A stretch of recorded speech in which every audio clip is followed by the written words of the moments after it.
Hello बच्चों, welcome to brain builders coaching. मैं सचिन आप लोगों के लिए 10 मोस्ट इम्पॉर्टेंट क्वेश्चंस लेकर आया हूं। लेवल के अकॉर्डिंग ये बहुत इजी है, लेवल इनका कहीं अप डाउन नहीं है। ऐसा नहीं कि बहुत ज़्यादा मैंने टफ ले लिया है, बहुत ज़्यादा कॉम्प्लेक्स ले लिया। बट इस वीडियो का मेरा जो इंटेंशन है वो हमारा सिर्फ ये है कि जो कोई भी बच्चा देखता है तो डिफरेंट डिफरेंट जैसे ही चैप्टर आते हैं तो बच्चे क्या होते हैं, कंफ्यूज हो जाते हैं। क्या उनको ये नहीं समझ में आता, कहीं वो फॉर्मूले में कंफ्यूज हो जाते हैं, कहीं उनको ये समझ में नहीं आता ये क्वेश्चंस करना कैसे हैं। इस तरह की मैंने प्रॉब्लम्स देखी हैं। जैसे ही आपका एग्जाम पास में आता है तो आप लोग प्रेशर की वजह से आपको सिंपल सिंपल कैलकुलेशंस में प्रॉब्लम्स होनी स्टार्ट हो जाती हैं, या चैप्टर जैसे बार बार मैं चेंज करता हूं तो वो प्रॉब्लम्स आप लोग फेस करते हैं। ये वो बच्चे हैं जिन्होंने बहुत अच्छे से टाइम पर प्रैक्टिस नहीं की। मैं बोलता रहा कि एग्जाम आ गए, जनवरी से आपको सिर्फ और सिर्फ प्रैक्टिस करनी है। लेकिन हम क्या सर, खेलने पे फोकस करेंगे, टाइम पर तो चीजें फोकस करेंगे नहीं। लेकिन कोई बात नहीं, अभी भी ऐसा कुछ नहीं हुआ कि आप डिप्रेशन में जाएं। मैं आपको बता रहा हूं करना है क्या। सिंपल से मैं आपको जिस तरह से क्वेश्चंस बताता हूं वन बाय वन करके, इससे होगा क्या, आपका वो कॉन्सेप्ट क्लियर होता जाएगा, जिससे कि इससे कनेक्टेड जब भी क्वेश्चंस आएंगे तो आप इजिली एग्जाम्स में कर सकते हैं और राइट हो जाएगा। ठीक है, तो देखते हैं। सिंपल सा क्वेश्चन है। क्वेश्चन क्या लिखा है, solve x minus 3 x plus 2 this is equal 0। आपको इसको सॉल्व करके दिखाना है, मींस x की वैल्यू बतानी है क्या होगी। तो आप इसको x 0 लिख सकते हैं, इसको भी 0 लिख सकते हैं। तो लिखेंगे कैसे, वो चीज इंपॉर्टेंट है। x minus 3 this is equal 0, और सेकेंड एक और इक्वेशन फॉर्म हो जाएगी x plus 2 this is equal 0। ठीक है, तो यहां से आप क्या बोल सकते हैं, x दिस इज इक्वल 3। एक तो आंसर आपका यहां पर इस तरह से आ जाएगा। सेकेंड की बात करना चाहें तो यहां से x की वैल्यू आ जाएगी आपकी -2। तो दो क्वेश्चंस हैं, दो जो इक्वेशंस फॉर्म हुई और यहां से दो वैल्यू फाइंड आउट हो गई। तो यहां से आप x की वैल्यू बोलेंगे 3 एंड -2, दोनों ही करेक्ट हैं। ठीक है, नेक्स्ट बात करना चाहेंगे, लिखा है find the coordinate of the mid point of the line segment joining the this one. एक मेरे पास मिड पॉइंट फाइंड आउट करना है, दो पॉइंट्स गिवन, ऐसे समझिए एक लाइन सेगमेंट है, लाइन सेगमेंट है ए बी मैंने कंसीडर किया। लाइन सेगमेंट क्या है, ए बी है। इसके मिड पॉइंट के आपको कोऑर्डिनेट्स फाइंड आउट करने हैं। दोनों के कोऑर्डिनेट्स दिए गए हैं एंड पॉइंट्स के। ठीक है, तो देखिएगा सेकेंड आपका ये हो गया, फर्स्ट ये आगे पीछे लिखा जा सकता है, उससे कोई इंपैक्ट नहीं पड़ेगा। तो आपने क्या देखा कि मैंने आपको मिड पॉइंट थ्योरम का फॉर्मूला सिखाया होगा, मैंने आपको सिखाया मिड पॉइंट फाइंड आउट कैसे करते हैं ऐसे केस में। तो x1 प्लस x2 बताया था। देखिए लिखना जरूरी है, आपको पता है ये बात, आपके एग्जामिनर को नहीं पता कि आपको ये बात पता है या नहीं पता है। आपने डायरेक्ट आंसर लिखा चल दिए, आप एमसीक्यू नहीं लगा रहे हैं, तो वहां पर ये इंपॉर्टेंट हो जाता है कि आप फॉर्मूले को प्रॉपर राइट करें। ठीक है, और चीजों को एक्सप्लेन करें अपनी कॉपी पर। ज्यादा शॉर्टकट नहीं करना है, ज्यादा शॉर्टकट करना है तो जो करना है वो कॉम्पिटिशन्स में कर लीजिएगा। ठीक है, तो यहां पर क्या हो जाएगा, आपका हो जाएगा बेटा x1 plus x2, x1 plus x2 upon 2, y1 plus y2 upon 2। यदि कॉम्पिटिशन्स के अकॉर्डिंग क्वेश्चंस करना है तो आप एमसीक्यूज में आराम से कर सकते हैं, वहां पर आपको कोई चीज नहीं देखी जाती कि आपकी स्टेप मार्किंग नहीं होती। चलिए x1 प्लस x2 की बात करना चाहूँ, x1 क्या है 4, x2 क्या है -2, 4 -2 will be the 2, will be the 2 और डिवाइडेड बाय 2। ध्यान दीजिएगा, -3 plus 5, -3 plus 5 will be the 2 और डिवाइडेड बाय 2। तो यहां से आपका निकल आएगा 1,1। 1,1 है क्या, ये कोऑर्डिनेट्स निकल के आए हैं मिड पॉइंट्स के। जैसे कि मैंने इस पॉइंट को सी कंसीडर किया तो ये पॉइंट निकल के आएंगे, इसके जो कोऑर्डिनेट्स है वो क्या है 1,1 है। इसके कोऑर्डिनेट्स क्या है 1,1। क्लियर है, बहुत अच्छे। देखिएगा नेक्स्ट क्वेश्चन की बात करना चाहूंगा, क्वेश्चन नंबर 3 है और यहां पर लिखा है the 5th and 9th term of arithmetic progression are 18 and 30. Find the first term and common difference. तो सबसे पहले आपने जैसे क्वेश्चन रीड किया, आपने टर्म पूछा गया है या दिया गया है, मींस आपको यूज वही करना है। जब दिया भी गया वही, उसी के हेल्प से ही आपको ए और डी निकालना होगा। तो टी एन होता है क्या, तो आपको अप्लाई करना होगा टी एन, मींस टर्म कौन सा है, ये फाइंड आउट करना होगा nth term tn, this is equal a plus n minus 1 into D. मैं एक चीज यहाँ पर थोड़ा एक्सप्लेन करना चाहूँ, यहाँ जब मैंने tn लिखा है ये सीबीएसई बोर्ड्स में अपन ऐसे ही राइट करते हैं, बट मैं आईसीएसई बोर्ड्स की बात करूँ तो वहां पर an लिखा गया है। इसका मतलब ये नहीं कि फॉर्मूला आपका चेंज हो गया, वहां एपी दूसरी तरह से लगती, ऐसा कुछ भी नहीं है, लिखने का सिर्फ पैटर्न है। तो आपने क्या देखा, tn क्या है, this is equal a plus n minus 1, और फिफ्थ टर्म की बात की गई है तो फिफ्थ टर्म क्या हो जाएगा t5, this is equal a plus 5 minus 1 will be the 4, और d as it is right कर देंगे। मैं 9th की बात करूं तो 9 क्या टर्म आपका निकल के आएगा, t9, this is equal a plus 9 minus 1 will be the 8d। इस तरह से आप राइट कर सकते हैं, ठीक है। मैं पूछूं फिफ्थ टर्म है क्या, आपको ऑलरेडी गिवन है, फिफ्थ टर्म है आपका 18 और 9th टर्म क्या है 30, 9th टर्म क्या है 30। दो जो मेरे पास इक्वेशन फॉर्म हुई है, ये मैंने इक्वेशन फर्स्ट कंसीडर किया और ये मेरी सेकंड हो गई, थर्ड तो बात ही नहीं है, थर्ड तो इक्वेशन भी नहीं है, तो फर्स्ट और सेकंड इक्वेशंस हो गई, दो इक्वेशंस हैं। इस चीज को थोड़ा सा समझते हैं कूल होके। अब ऐसी दोनों इक्वेशंस में हम क्या करें कि ये सॉल्व हो जाए, एलिमिनेशन यूज कर दीजिए। क्यों, इनके दोनों के कोफिशिएंट क्या है, 1 1 है, कैंसिल हो जाएंगे, तो डी की वैल्यू निकल आएगी। जैसे ही आपके माइंड में आया तो मैंने कहा अच्छा साइन चेंज कर लेते हैं। जैसे ही मैंने साइन चेंज किया, मींस माइनस किया दोनों इक्वेशन को, तो ये इससे कैंसिल हो जाएगी। यहां पर रिमेनिंग क्या होगा, प्लस का 4 है माइनस का 8, तो क्या बचेगा आपका माइनस का 4d, प्लस का आपका 18 है माइनस का 30 है, तो माइनस का 12, क्या लिखेंगे आप माइनस 12। तो d की वैल्यू क्या हो जाएगी, देखिए माइनस से माइनस हो जाएगा यहां पर कैंसिल, 4 3 12, यहां पर d की वैल्यू क्या आ गई आपकी 3, d की वैल्यू क्या आ गई आपकी 3। जब d निकल आया इट मींस कॉमन डिफरेंस तो फाइंड आउट हो गया, एक पार्ट कंप्लीट हो गया। आप किसी भी इक्वेशंस में फर्स्ट या सेकंड जो आपको इजी लगे उसी में पुट कर दीजिएगा, तो क्या निकल आएगा आपका a निकल आएगा। चलिए लिखते हैं कैसे ये समझिएगा, फ्रॉम द इक्वेशन फर्स्ट।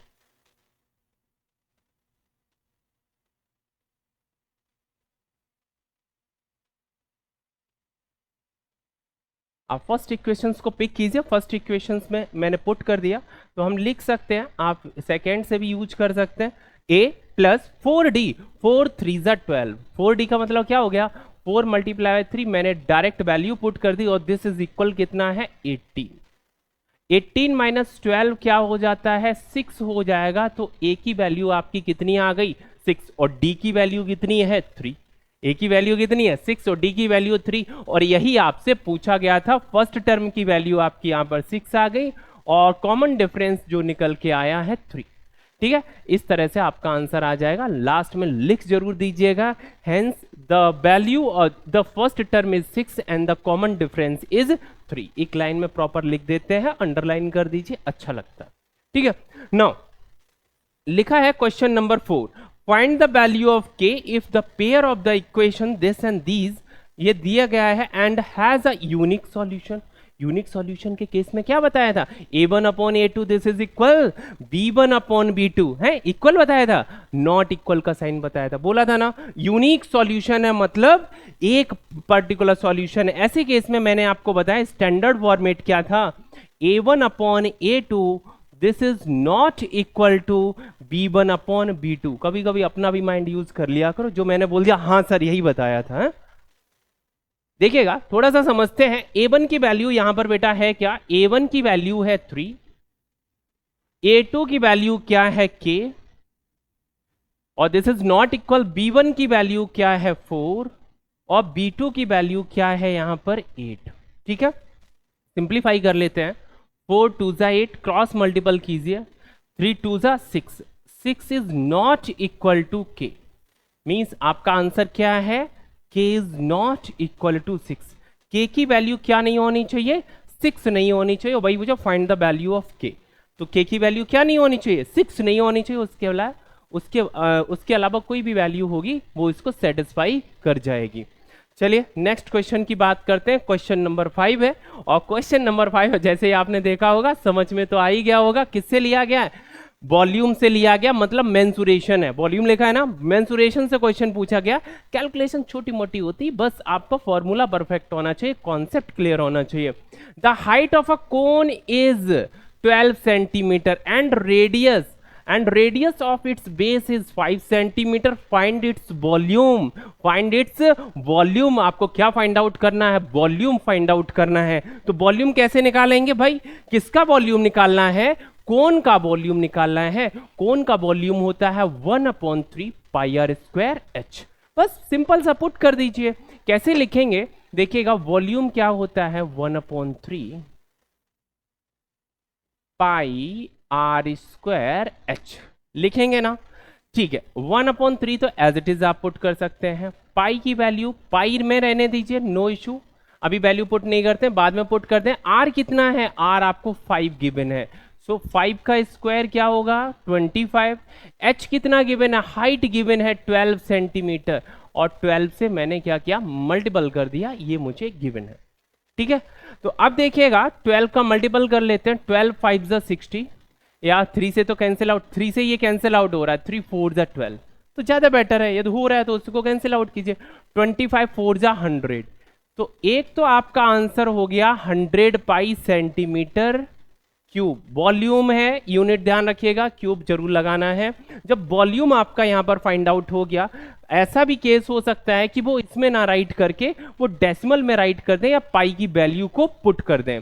तो आपको दोनों ही चीजें समझनी है। यदि एमसीक्यूज है तो आपके पास ऑप्शंस होता है क्रॉस चेक करने का, अदरवाइज आपको सेल्फ राइट करना है। तो कोशिश ये करनी है कि आप पाई की वैल्यू को पुट करके फाइनल आंसर डेसिमल में या फ्रैक्शन में ही लिख दें, वो परफेक्ट तरीका होता है आपका।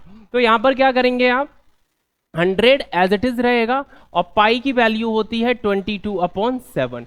22/7 means 2200 divided by 7 cubic centimetre. Got it? Got it? बहुत अच्छे। तो देखिएगा नेक्स्ट क्वेश्चन अपने पास जब आता है, जब 5 क्वेश्चंस कंप्लीट हो जाते हैं, ये तो आपको लगा होगा 10 क्वेश्चंस की बात थी, 5 हो गया, हाफ तो कंप्लीट हो ही गया। एक बात करते हैं क्वेश्चन नंबर 6 की। क्वेश्चन नंबर 6 में लिखा है find the probability of getting an even number. Find the probability of getting an even number when a dice is rolled. जब डाइस को रोल किया जाता है तो इवन नंबर आने की प्रोबेबिलिटी है क्या? अब डाइस में कितना होता है? 1 2 3 4 5 6, यही तो नंबरिंग होती है। तो आपने क्या देखा? फेवरेबल इवेंट क्या होंगे? तो ऐसे केस में आपके माइंड में आना चाहिए 2 3 4। 2 3 आ सकता है? नहीं। 4, हाँ 2 4 6 मीन्स इवन नंबर को पिक करना है। तो मैं बात करना चाहूं फेवरेबल इवेंट की, फेवरेबल इवेंट की बात करना चाहें तो फेवरेबल इवेंट आपके पास कौन कौन होंगे? 2 हो सकता है, 4 आ जाए, हो सकता है 6। ये टोटल है कितने? ये नंबर कितने हो जाएंगे फेवरेबल इवेंट के? तो आप बताएंगे ये अपने हो जाएंगे 3। ऐसे कितने केसेस हैं आपके? 3 केसेस हैं, और ये 3 केसेस कैसे हैं? फेवरेबल हैं। 3 केसेस कैसे हैं? फेवरेबल हैं। नाउ आपसे क्या पूछा है? प्रोबेबिलिटी फाइंड आउट करनी है। So the probability of that event will be, तो अब फेवरेबल कंडीशंस कितनी है? 3। टोटल कंडीशंस कितनी है? टोटल की मैं बात करूं तो टोटल अपने पास डाइस में फेसेस कितने होते हैं? 6, तो 3/6। 3 1 जा 3, 3 2 जा 6, so the favourable event will be 1/2। Got it? चले, बहुत अच्छी चीज है। जब आपका चैप्टर जो क्वेश्चन नंबर है 6 कंप्लीट हो जाता है, नेक्स्ट क्वेश्चन आपके पास मिलता है क्वेश्चन नंबर 7, और इजी सा है, अच्छे तरीके से बताएंगे, बस समझते रहिएगा। लिखा है the following are the marks obtained by 10 students. 10 students ने कितने कितने मार्क्स ऑब्टेन किए, वो मार्क्स दिए गए हैं। Find the median. मीडियन मैंने बोला था middle most term is called the median. अब मिडिल मोस्ट टर्म आपको देखना है बच्चे कितने हैं? 10, तो बीच में देख लीजिए, जो नंबर निकल के आएगा उसी का एवरेज फाइंड आउट कर दीजिए। लेकिन आपको प्रॉपर राइट कैसे करना वो भी बताएंगे। ये ऑलरेडी असेंडिंग ऑर्डर में है, ये ऑलरेडी किसमें है? असेंडिंग ऑर्डर में। जब ऑलरेडी है तो आपको असेंडिंग ऑर्डर में अरेंज करने की टेंशन भी खत्म हो गई, और क्वेश्चन इजी हो गया। अदरवाइज असेंडिंग करने में भी टाइम लगता, आप अरेंज करते। तो देखिएगा मीडियन का फॉर्मूला क्या होता है, उस चीज पे थोड़ा फोकस कीजिएगा। आप लिखेंगे मीडियन, और एन है क्या? एन है आपका 10, और 10 का मतलब आपके माइंड में आ गया इवन। तो फॉर्मूला मीडियन में अप्लाई तो करना है, बट इवन वाला अप्लाई करना है। तो इवन के केस में क्या होता है, आप अप्लाई करेंगे n/2 जो होगा nth टर्म आपको फाइंड आउट करना है, प्लस n/2 प्लस 1, वो जो भी टर्म होगा उसको आपको राइट करना होगा, और डिवाइडेड बाय क्या कर देंगे 2। सिंपल सा क्वेश्चन है, लिखने के लिए फॉर्मूला ऐसा लगता है। इस चीज को समझते हैं, n/2, n कितना है 10, 10/2 कितना हो गया 5, 5 नहीं लिखना है, फिफ्थ टर्म। क्या लिखना है, फिफ्थ टर्म। देखिए 1 2 3 4 5, और फिफ्थ टर्म है कितना आपका 60। अब 50 जो आपका फिफ्थ टर्म आया, तो नेक्स्ट टर्म क्या होगा सिक्स्थ टर्म, और सिक्स्थ टर्म 60 के आगे क्या है 65, तो इसमें आप क्या कर देंगे 65 और डिवाइडेड बाय 2। 60 प्लस 65 कितना होता है 125, 60 प्लस 65 कितना होता है 125 डिवाइडेड बाय 2, 125 डिवाइडेड बाय 2। जैसे ही आप राइट करेंगे 2 से डिवाइड कर देंगे तो आपका कितना आ जाएगा 62.5। इस तरह से आप मीडियन को फाइंड आउट कर सकते हैं। क्लियर है, बहुत अच्छे। जब चीजें इतनी क्लियर हो जाती हैं, आपको सिस्टमेटिक राइट कर लेना है। क्वेश्चन नंबर अपने पास आता है, क्वेश्चन नंबर 8। ध्यान से देखिएगा, लिखा है 2 similar triangles have areas in the ratio 9:16, find the ratio of their corresponding sides, find the ratio of their corresponding. अब ये क्वेश्चंस मैं ऑलरेडी एक बार फिर से बता चुका हूं, फिर से आ गया, तो मीन्स ये इंपॉर्टेंट है इसके कॉन्सेप्ट। तो मैंने क्या बताया था, आप जैसे साइड 1 साइड 2 कंसीडर कर सकते हैं। फर्स्ट की साइड का रेशियो मैंने बताया था, कैसे लिखेंगे, आप लिख सकते हैं साइड 1 अपॉन साइड 2, मतलब फर्स्ट के ट्रायंगल्स के अकॉर्डिंग फर्स्ट, सेकेंड के अकॉर्डिंग सेकेंड। जो साइड 1 अपॉन साइड 2 होता है करस्पॉन्डिंग, जब भी आपका किसके केस में होगा, ये ऑलवेज होगा जब दोनों ही ट्राइंगल सिमिलर होंगे। ठीक है, अब एरिया आपने लिखा एरिया 1 अपॉन एरिया 2। जैसे ही आप एरिया 1 अपॉन एरिया 2 लिखेंगे तो उसके अंदर लगा देंगे, उसके ऊपर लगा देंगे स्क्वायर रूट, क्योंकि जो एरिया है वो 2D है और जो साइड है वो 1 डायमेंशन पर बेस्ड है। तो आपने क्या देखा कि एरिया 1 अपॉन एरिया 2 की वैल्यू कितनी है 9/16। इसका आपको निकालना है स्क्वायर रूट। 9/16 का स्क्वायर रूट क्या हो जाएगा 3/4। तो यही आपसे पूछा गया था। आपसे क्या पूछा है, 2 similar triangles have this one, find the ratio of their corresponding sides. ये करस्पॉन्डिंग साइड्स का ही रेशियो यहां से फाइंड आउट हो जाएगा। ठीक है, और विदाउट करस्पॉन्डिंग साइड्स का तो रेशियो निकल ही नहीं सकता ना। अब ऐसा नहीं कह सकता हूं कि एक का साइड में ले रहा हूं दूसरा का हाइट ले लेते हैं, ऐसा कुछ केस पॉसिबल नहीं है, ऐसा हम फाइंड आउट नहीं कर सकते। ठीक है, नेक्स्ट क्वेश्चन आता है, बस 2 क्वेश्चंस रह गए, बहुत अच्छे से समझिएगा और बहुत ही इंपॉर्टेंट है। ठीक है, कॉन्सेप्ट इजी है बट कॉन्सेप्ट बहुत इंपॉर्टेंट है। देखिए,गा the height of a cylinder is equal to its diameter. मैंने कहा डायमीटर क्या है, चलिए आगे लिखा होगा, find the total surface area, TSA आपसे पूछा गया है, if the radius is 7 centimetre. तो देखिएगा, मैं प्रॉपर बताऊं आपको लिखना कैसे है। रेडियस आपको गिवन है, क्या गिवन है रेडियस, तो आपने आर लिखा, आर कितना है 7 सेंटीमीटर। मैं बात करूं डायमीटर कितना हो जाएगा, डायमीटर हो जाएगा 2r के इक्वल, 7 2 14 आप लिख सकते हैं, डायमीटर क्या आ जाएगा 14 सेंटीमीटर। जब डायमीटर जो है, डायमीटर किसके इक्वल है, हाइट के इक्वल है, तो इट मींस जो आपके पास इसकी जो हाइट होगी वो कितनी होगी 14 सेंटीमीटर। जो सिलेंडर है, सिलेंडर की हाइट क्या है 14 सेंटीमीटर। आपसे क्या पूछा टीएसए, क्या पूछा है टीएसए। यहां पर ध्यान दीजिएगा, मैं टीएसए की बात करूं, टीएसए, और टीएसए है क्या, total surface area of a cylinder. किसका निकालना, एक सिलेंडर का टोटल सरफेस एरिया निकालना है। थोड़ा सा समझिएगा इसको, सिलेंड्रिकल पार्ट समझिए। तो ये आपको आउटर बाउंड्री पहले निकालनी है, मीन सीएसए फाइंड आउट करना है, फिर area of the top plus area of the bottom, यही तो फाइंड आउट करना है। इसी का मीनिंग तो है ना टीएसए सिलेंडर का। तो आप प्रॉपर लिखिएगा, सीएसए क्या होता है 2 पाई आर एच, 2 पाई आर एच, प्लस 2πr², दो सर्कल हैं टॉप और बॉटम पर, ठीक है। इस तरह से यदि आप लिखेंगे तो आपके माइंड में हमेशा कॉन्सेप्ट क्लियर बना रहेगा। तो यहां पर देखते हैं 2πr तो अपना कॉमन है, कॉमन क्या भाई 2πr, बचा क्या h प्लस r। अब यहां पर चीज देखने की जरूरी क्या है, क्या क्या वैल्यू इंपॉर्टेंट है, क्या क्या चीज जरूरत है, वो वहां पर पुट कर दीजिए, बस आंसर आ गया। 2 इंटू पाई की वैल्यू क्या है 22/7, r कितना है, r आपने देखा 7 है, ठीक है। h की h क्या है आपका 14 है। मैं देखना चाहूं यहां पर r है क्या भाई 7, वैल्यू पुट कर दीजिए। अब क्या रहेगा, कुछ नहीं, सिंपल सी कैलकुलेशन है, कैसे करेंगे देखिए, 7 से 7 कैंसिल आउट हुआ, 2 से मल्टीपल 22 में होगा 44, 7 प्लस 14 विल बी द 21।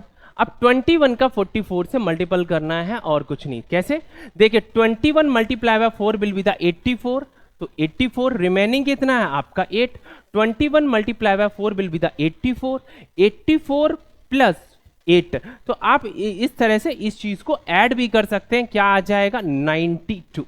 तो ये आपका क्या आ गया 92, 924, और यूनिट किस में लिखी होगी आपकी सेंटीमीटर में, और है क्या ये सरफेस एरिया है, तो सरफेस एरिया सेंटीमीटर स्क्वायर में होगा, वॉल्यूम नहीं है, ठीक है। ये चीज आपको हमेशा बाद में जरूर ध्यान दे देना क्या पूछा गया है, क्लियर है। जब आपका क्वेश्चन नंबर 9 कंप्लीट हो जाता है तो ना लास्ट क्वेश्चन की तरफ मूव करते हैं, और सिंपल सा क्वेश्चन है, cos a की वैल्यू दी गई है, sin a and tan a की वैल्यू पूछी गई है। जब cos a की वैल्यू दी गई है और sin a and tan a की वैल्यू पूछी गई है, जब cos a की वैल्यू है it means right angle triangles तो होगा, कौन सा ट्राइंगल होगा राइट एंगल ट्राइंगल होगा, तो मैं एक छोटा सा राइट एंगल ट्राइंगल बना लेते हैं, ठीक है। राइट एंगल ट्राइंगल्स में बताया एंगल a के अकॉर्डिंग 4/5 है, cos होता है क्या बेस अपॉन हाइपोटेन्यूज, बेस कितना है आपने बोला 4, हाइपोटेन्यूज क्या है 5, राइट एंगल ट्राइंगल्स तो होगा ही, और एंगल क्या है एंगल ए यहां पर है। तो इस तरह से हम ट्राइंगल्स को बना सकते हैं समझने के लिए, ठीक है। और क्या फाइंड आउट करना है परपेंडिकुलर, और परपेंडिकुलर फाइंड आउट करने के लिए आपको पाइथागोरस अप्लाई करना होगा, क्या अप्लाई करेंगे पाइथागोरस से निकाल सकते हैं, या आपको ट्रिपलेट्स भी मैंने निकालना सिखाया था वर्बली, आप बोल सकते हैं 3 4 5 ही है, ठीक है। लेकिन वो लिखना आपको जरूरी है, वहां पर बताना नहीं, यदि एमसीक्यूज होगा तो पॉसिबल है, बट नॉर्मल केस में आपको क्या करना है इसको सॉल्व करना होगा। सॉल्व कैसे करेंगे भाई, लिखेंगे h² this is equal p² plus b²।